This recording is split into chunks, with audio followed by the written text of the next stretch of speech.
What's going on, guys? Today we're going to talk about 3 things you don't want to do if you have fungus gnats. Let's go. So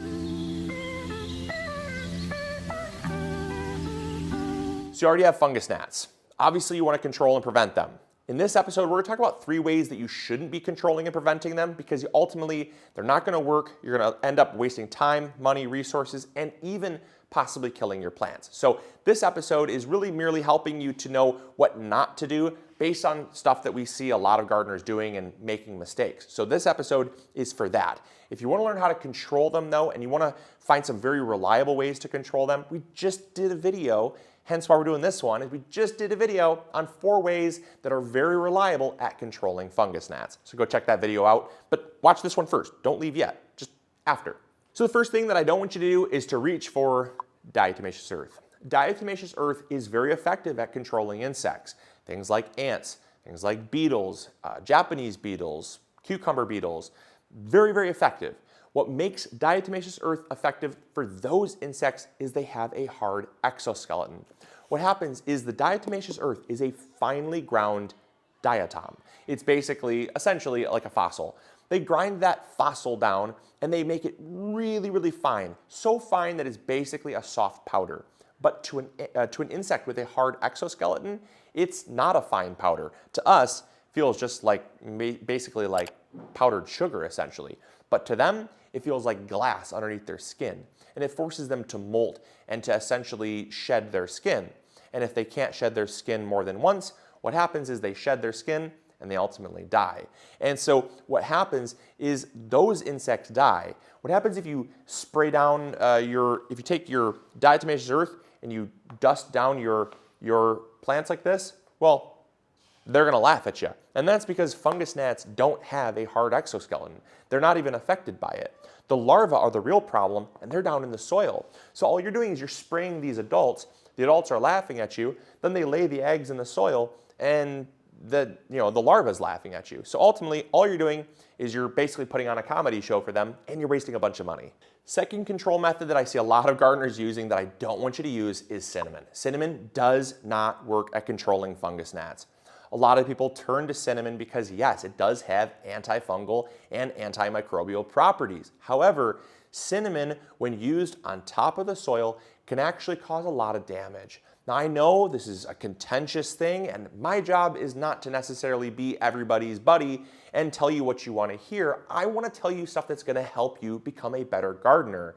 Ultimately, applying cinnamon to the soil is not only very expensive, but you're going to be creating a really thin barrier that prevents water from penetrating the soil adequately. And you're going to have a lot of dry spots in your soil because of that, because of the cinnamon oil that coats the very fine powder when it's powdered cinnamon. You're going to be creating a barrier that's really going to cause some problems. Those dry patches are not only are they not controlling the fungus gnats, because the fungus gnats are not affected by that, it's also not even really controlling fungus in your soil.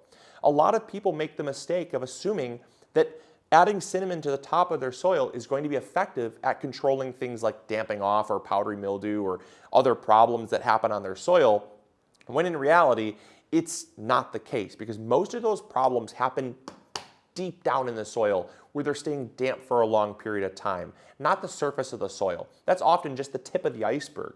And so cinnamon is not only very expensive, but you're ultimately going to potentially be killing your plants because of the fact they're not able to access that water due to those dry spots. So please, please, please, please, we've done so many videos about this, do not use cinnamon. It's so widely talked about. And while you can see some small benefits here or there, possibly, and in very isolated instances, it can actually help. It's very isolated, and most of the time, you're gonna end up wasting time and possibly killing your plants. So please trust me on this. You'll thank me later. And the third and final mistake that you can be making when trying to combat fungus gnats is by only using sticky traps. Now, yes, it is true, fungus gnats are attracted to the color yellow. And sticky traps can be very effective at controlling fungus gnats. However, the only thing they are controlling or reducing their numbers is the adults. And if you go check out that other video, we talk about how adults are simply the tip of the iceberg. And that's because adults only live for about 48 hours.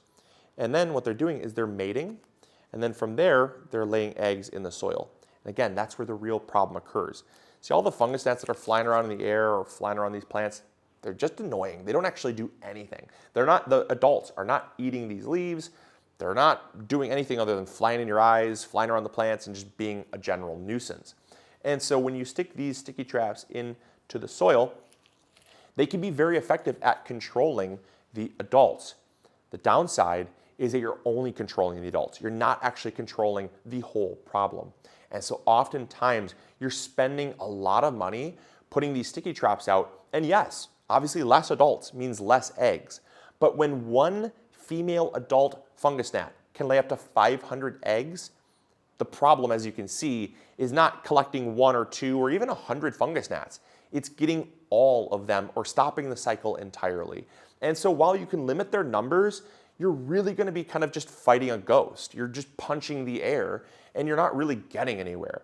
And so what I really want to see you guys do is have a multi-pronged approach by definitely absolutely get some sticky traps. We even carry them over at MIgardener, MIgardener.com, because they do work. They are very effective, but it's also using things like neem oil in the soil, which you gotta go check out that other video. I don't want to give you too many spoilers, but those things that work, you want to affect the soil to kill off the eggs and the larvae as well as the adults.